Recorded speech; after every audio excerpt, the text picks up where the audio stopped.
नमस्ते दोस्तों, मनमोहक हिंदी कहानियाँ चैनल में आप सभी का स्वागत है। आज की हमारी कहानी का नाम है रफ्तार। क्या सुधीर को मिली अपनी पसंद की लड़की? सुधीर सदा से ऐसी लड़की को अपनी जीवन संगिनी बनाना चाहता था जो उसकी ज़िंदगी की गाड़ी को तेज़ रफ्तार से दौड़ा सके। गाड़ी की रफ्तार धीरे धीरे कम हो रही थी। सुधीर ने झांक कर देखा, स्टेशन आ गया था। गाड़ी प्लेटफॉर्म पर आकर खड़ी हो गई थी। प्रथम सीढ़ी का कूपा था, इसलिए यात्रियों को चढ़ने उतरने की जल्दी नहीं हो रही थी। सुधीर इत्मीनान से अटैची लेकर दरवाजे की ओर बढ़ा। तभी उसने देखा कि गाड़ी के दरवाजे पर सुनहरे फ्रेम का चश्मा लगाए वह सूट बूट पहने एक आदमी आरक्षण की सूची में अपना नाम देख रहा था। उस आदमी को अपना नाम दिखाई दिया तो उसने पीछे खड़े कुली से सामान अंदर रखने को कहा। सुधीर को उसकी आकृति कुछ पहचानी सी लगी, पर चेहरा तिरछा था इसलिए दिखाई नहीं दिया। जब उसने मुंह घुमाया तो दोनों की नज़रें मिली। क्षणांश में ही दोनों दोस्त गले लग गए। सुधीर के कॉलेज के दिनों का साथी विनय था। दोनों एक ही छात्रावास में कई साल साथ रहे थे। सुधीर ने पूछा, आजकल कहाँ हो यार, क्या कर रहे हो? विनय बोला, यहीं दिल्ली में अपनी फैक्ट्री है। तुम कहाँ हो? सरकारी नौकरी में उच्च अधिकारी हूँ, दौरे पर बाहर गया था। मैं भी यहीं दिल्ली में ही हूँ। वे बातें कर ही रहे थे कि गाड़ी की सीटी ने व्यवधान डाला। एक गाड़ी से उतर रहा था, दूसरा चढ़ रहा था। दोनों ने अपने अपने विजिटिंग कार्ड निकालकर एक दूसरे को दिए। सुधीर गाड़ी से उतर गया। दोनों मित्र एक दूसरे की ओर देखते हुए हाथ हिलाते रहे। जब गाड़ी आंखों से ओझल हो गई तो सुधीर के पांव घर की ओर बढ़ने लगे। टैक्सी चल रही थी, पर सुधीर का मन विनय में रमा था। विनय और वह छात्रावास के एक ही कमरे में रहते थे। विनय का मन खेल कूद में ही लगा रहता था, जबकि सुधीर की आकांक्षा थी कि किसी प्रतियोगिता में चुना जाए और उच्च अधिकारी बने। इसीलिए हर समय पढ़ता रहता था। जब तब विनय उसे टोकता था, क्यों किताबी कीड़ा बना रहता है, जिंदगी में और भी चीज़ें हैं, उनकी ओर भी देखा कर। मेरे कुछ सपने हैं कि उच्च अफसर बनूं, कार हो, बंगला हो। इसीलिए मेरी माँ मेरे सपने को पूरा करने के लिए जेवर बेचकर मेरी फीस भर रही है। उसकी सब तमन्नाएं पूरी हो गई थी, पर विनय से मिलने के बाद उसे ताज्जुब हो रहा था कि वह भी उसी की तरह गरीब परिवार से था। उसका यह काया पलट कैसे हो गया? एक फैक्ट्री का मालिक कैसे बन गया? इसी उधेड़-बुन में वह घर पहुंचा। नौकर रामू ने कार का दरवाज़ा खोला। घर के अंदर मेज पर माँ की बीमारी का तार पड़ा था। पड़ोसिन चाची ने बुलाया था। रामू ने बताया, मेम साहब अपनी सहेलियों के साथ घूमने गई हैं। सुनते ही सुधीर को गुस्सा आ गया। वह सोच रहा था कि जब माँ का तार आ गया था तो रश्मि को उनके पास जाना चाहिए था। वह उल्टे पांव बस अड्डे की ओर चल दिया। वह रह रहकर रश्मि पर खींच रहा था कि उसे माँ की बीमारी की जरा भी परवाह नहीं है। माँ बेटे को देखकर प्रसन्न हो उठी। पड़ोसिन चाची ने बताया, तेरी माँ को तेज बुखार था, हम तो घबरा गए, इसीलिए तुझे तार दे दिया। रश्मि को क्यों नहीं लाया?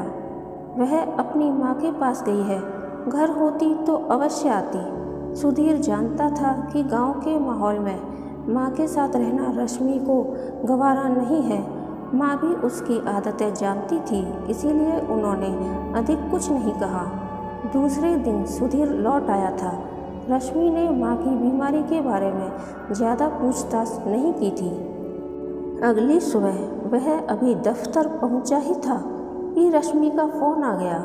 आज घर में पार्टी है, नौकर नहीं आया है, तुम दफ्तर के किसी आदमी को थोड़ी देर के लिए भेज दो। सुधीर उड़ गया, पर कुछ सोचते हुए बेरुखी से बोला, ठीक है, भेज दूंगा। शाम को वह घर पहुंचा। सोचा था कि थोड़ी देर आराम करेगा और कॉफ़ी पीकर थकान मिटाएगा। वह रश्मि के पास पहुंचा। वह लेटी हुई पुस्तक पढ़ रही थी। सुधीर को देखकर बोली, आज मैं तो बहुत थक गई, नौकर भी नहीं आया, अब तो उठा भी नहीं जा रहा है। पर किटी पार्टी बहुत अच्छी रही। रमी में बार बार हारती ही रही, इसीलिए थोड़ा जी खट्टा हो गया। आज तो रात का खाना बाहर ही खाना पड़ेगा। रश्मि की बातें सुन सुधीर की कॉफ़ी पीने की इच्छा मर गई। वह पलंग पर लेट गया और सोचने लगा, रश्मि का समय या तो घूमने में व्यतीत होता है या सखियों के साथ ताश खेलने में। घर के कामों में तो उसका मन ही नहीं लगता है, इसीलिए मोटी और भद्दी होती जा रही है। जब कभी मैं राय देता हूँ कि घर के कामों में मन नहीं लगता है तो मत करो, लेकिन घूमने या रमी खेलने के बजाय कुछ रचनात्मक कार्य करो तो चिढ़ उठती है। सोचते सोचते सुधीर सो गया। 9 बजे रश्मि ने जगाया, चलिए किसी होटल में खाना खाते हैं ना। चाहते हुए भी सुधीर को उसके साथ जाना पड़ा। सुबह सुधीर दफ्तर जाने लगा तो रश्मि बोल उठी, दफ्तर पहुंचकर ड्राइवर से कहिएगा कि कार घर ले आए, कुछ खरीदारी करनी है। कल ही तो इतना सामान खरीद कर लाई हूँ, आज फिर कौन सी ऐसी ज़रूरत पड़ गई। अपने दोनों बच्चे मसूरी में पढ़ रहे हैं, उनका खर्चा भी है। इस तरह तो तनख्वाह में गुजारा होना मुश्किल है, ऊपरी आमदनी भी कम है। लोग पैसा देते हैं तो 10 काम भी निकालते हैं। सुनते ही रश्मि के माथे पर बल पड़ गए। बड़े भैया भी इस पद पर हैं, लेकिन उनकी सुबह तो तोहफों से शुरू होती है और रात नोट गिनते हुए व्यतीत होती है। वह तो कभी टोका टाकी नहीं करते। आजकल ज़माना खराब है, बहुत सोच समझ कर कदम बढ़ाना पड़ता है। अगर कहीं छानबीन हो गई तो सारी इज्जत खाक में मिल जाएगी। सुधीर बोला। रश्मि रुआंसी हो गई। कार क्या मांगी 50 बातें सुननी पड़ी। सुधीर रश्मि के आंसू नहीं देख सकता था। माफ़ी मांगकर उसके आंसू पोंछने के लिए रुमाल निकाला तो जेब से एक कार्ड गिर पड़ा।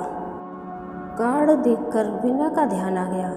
मेरे कॉलेज के दिनों का मित्र इसी शहर में रह रहा है, मुझे पता ही नहीं चला। अब किसी दिन उसके घर चलेंगे। रश्मि को गाड़ी भेजने का वादा करके ही वह दफ्तर जा पाया। दफ्तर से विनय को फ़ोन किया। दूसरे दिन छुट्टी थी। विनय ने दोनों को खाने पर आने का न्योता दे दिया। दूसरे दिन सुधीर और रश्मि गाड़ी से विनय के घर की ओर चल पड़े। आलीशान कोठी के गेट पर दरबान पहरा दे रहा था। पोर्टिको में विदेशी गाड़ी खड़ी थी। लॉन में बैठा विनय उनका इंतज़ार कर रहा था। उसने मित्र को गले लगा लिया, फिर रश्मि को नमस्ते कहकर उन्हें बैठक में ले गया। सुधीर ने देखा कि बैठक विदेशी और कीमती सामानों से सजी हुई है। सभी सोफे पर बैठ गए। नौकर ठंडा पानी लेकर आया। रश्मि ने इधर उधर देखकर पूछा, भाभी जी दिखाई नहीं दे रही हैं? जरूरी काम पड़ गया था, इसीलिए फैक्ट्री जाना पड़ा, आती ही होगी, विनय ने उत्तर दिया। थोड़ी देर बाद क्षमा आती हुई दिखाई दी। सुधीर ने देखा, एक गहरे शरीर व सांवले रंग रूप वाली क्षमा सीधी चोटी और कायदे से बंधी साड़ी में भली और शालीन लग रही थी। मेहमानों को अभिवादन करके वह बैठ गई। सुधीर को लगा कि इसे कहीं देखा है, पर याद नहीं आया। वह सोच रहा था, रश्मि इससे सुंदर है, पर मोटापे के कारण कितनी भद्दी लग रही है। तभी 2 बच्चों की नमस्ते से उसका ध्यान टूटा। दोनों बच्चे माँ के पास बैठ गए थे। सुधीर ने देखा, बच्चे भी माँ बाप के प्रतिरूप हैं। शीघ्र ही माँ से खेलने जाने की आज्ञा मांगी तो क्षमा ने कहा, जाओ खेल आओ, परंतु खाने के समय आ जाना। फिर वह रश्मि से बोली, आप बच्चों को क्यों नहीं लाई? रश्मि के चेहरे पर गर्वीली मुस्कान छा गई। कटे हुए बालों को झटक कर कहा, दोनों बच्चे मसूरी में पढ़ते हैं, घर में ठीक से पढ़ाई नहीं हो पाती है। क्षमा ने बच्चों को स्नेह से देखा जो बाहर खेलने जा रहे थे। मैं तो इनके बिना रह ही नहीं सकती। विनय और सुधीर अपने कॉलेज के दिनों की बातें कर रहे थे, जैसे कई साल पीछे पहुंच गए हों। क्षमा को देखकर विनय बोला, यह तो हमेशा पढ़ाई में लगा रहता था, लेकिन मैं खेलने में मस्त रहता था। परीक्षा के दिनों में यह मेरे पीछे पड़ा रहता था कि किसी तरह से कुछ याद कर लूँ, तब मैं इसका मजाक उड़ाता था। आज यह अपनी मेहनत और लगन से ही उच्च ओहदे पर पहुंचा है। सुधीर ने हंसते हुए कहा, भाभी जी, झगड़ा यह करता था, निपटाने मैं पहुंचता था। दोनों दोस्त बातों में मगन थे कि फ़ोन की घंटी बजी। विनय कुछ देर बात करने के बाद पत्नी से बोला, बाहर से कुछ लोग आए हैं, वे व्यापार के सिलसिले में हमसे बात करना चाहते हैं। तुम्हारे पास कब समय है? वही समय उन्हें बता दो। जरूरी मीटिंग है, हम दोनों को जाना होगा। क्षमा ने घड़ी देखकर कहा, कल की मीटिंग रख लीजिए, मैं फैक्ट्री पहुंच जाऊंगी। देखने में साधारण व घरेलू लगने वाली महिला क्या मीटिंग में बोल पाएगी? कैसे व्यापार संबंधी बातचीत करती होगी? सुधीर क्षमा को ताज्जुब से देख रहा था। उसकी शंका का समाधान विनय ने किया। क्षमा बहुत होशियार है, कुशाग्र बुद्धि और मेहनती है। इन्हीं की असाधारण प्रतिभा और मेहनत के कारण ही छोटी सी दुकान से शुरू करके आज हम फैक्ट्री के मालिक बन गए हैं। क्षमा ने बातों का रुख बदलते हुए कहा, चलिए खाना लग गया है। सभी भोजन कक्ष में आ गए तो क्षमा ने बच्चों को भी बुला लिया। खाने की मेज पर कुछ भारतीय तो कुछ विदेशी व्यंजन दिखाई दे रहे थे। रश्मि ने कहा, आपको तो घर का काम देखने की फुर्सत ही नहीं मिलती होगी, क्योंकि फैक्ट्री में जो व्यस्त रहती हैं। विनय ने पत्नी की ओर प्रशंसा भरी नज़रों से देखते हुए कहा, यही तो इनकी खूबी है, खाना अपने तरीके से बनवाती हैं। जिस दिन ये रसोई में नहीं जाती तो बच्चों का और मेरा पेट ही नहीं भरता। बच्चे खाना खाकर अपने कमरे में जा चुके थे। उनके हंसने बोलने की आवाज़ें आ रही थीं। सारा माहौल अत्यंत खुशनुमा प्रतीत हो रहा था, जबकि सुधीर को अपना सूना घर कभी कभी अखर जाता था। वह तो चाहता था कि बच्चे घर पर ही पढ़ें, पर इससे रश्मि की आज़ादी में खलल पड़ती थी। दूसरे जिस तरह का जीवन रश्मि जी रही थी, उस माहौल में बच्चे पढ़ ही नहीं सकते थे। इसीलिए उन्हें मसूरी भेज दिया था। जाड़ों की धूप का अलग ही आनंद होता है। खाना खाकर सभी धूप में बैठकर गपशप करने लगे। गर्मा गर्म कॉफ़ी भी आ गई। विनय ने पूछा, माँ कैसी है? मुझे तो उन्होंने बहुत प्यार दिया है। वे रुड़की से आना ही नहीं चाहती। हम लोग तो बहुत चाहते हैं कि वे यहीं रहें, सुधीर ने उदास स्वर में उत्तर दिया। विनय ने बताया, क्षमा का मायका भी रुड़की में ही है। इस तरह तो तू उसका भाई हुआ और मेरा साला भी बन गया। दोस्त और साला यानी पक्का रिश्ता हो गया। विनय हंसा तो साथ में सभी हंस पड़े। अब सुधीर को सारी कहानी समझ में आ गई थी कि क्षमा को कहाँ और कब देखा था। उसकी पढ़ाई समाप्त हो चुकी थी, मन माफिक नौकरी मिल चुकी थी, दिलो दिमाग पर अफसरी की शान छाई थी। शादी के लिए हर तरह के रिश्ते आ रहे थे, लेकिन उसके दिमाग में ऐसी लड़की की तस्वीर बन गई थी जो जिंदगी की गाड़ी तेजी से दौड़ा सके, जिसकी रफ्तार धीमी ना हो। माँ ने क्षमा की फ़ोटो दिखाई थी। एक दिन वह उसको देखने उसके घर जा पहुँचा था। साधारण वेशभूषा में दुबली पतली सांवले रंग रूप वाली क्षमा ने आकर नमस्कार किया था। तब सुधीर ने सोचा कि अगर इस साधारण सी लड़की से शादी की तो जिंदगी में कुछ चमक दमक नहीं होगी और न ही कोई नवीनता। वही पुरानी घिसी पिटी धीमी गति से गाड़ी हिचकोले खाती रहेगी। उसका ध्यान दीनानाथ की बातों से टूटा था।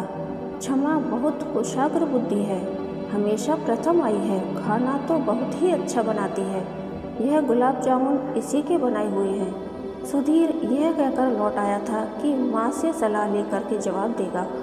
रश्मि सुधीर के एक मित्र की बहन थी। जब वह आधुनिक पोशाक में उसके सामने आई तो सौंदर्य के साथ साथ उसकी शोखी और चपलता भी सुधीर को भा गई। उसने सोचा यही लड़की मेरे लिए ठीक रहेगी। कहाँ क्षमा जैसी सीधी सादी लड़की और कहाँ यह तेज तर्रार आधुनिक, दोनों की कोई तुलना नहीं। सुधीर ने माँ को फैसला सुना दिया और रश्मि उसकी सहचरी बन गई। अब उसे लग रहा था कि वास्तव में क्षमा की रफ्तार ही तेज है। रश्मि तो फिसड्डी और घिसी पिटी निकली, जिसमें न कुछ करने की उमंग है न लगन।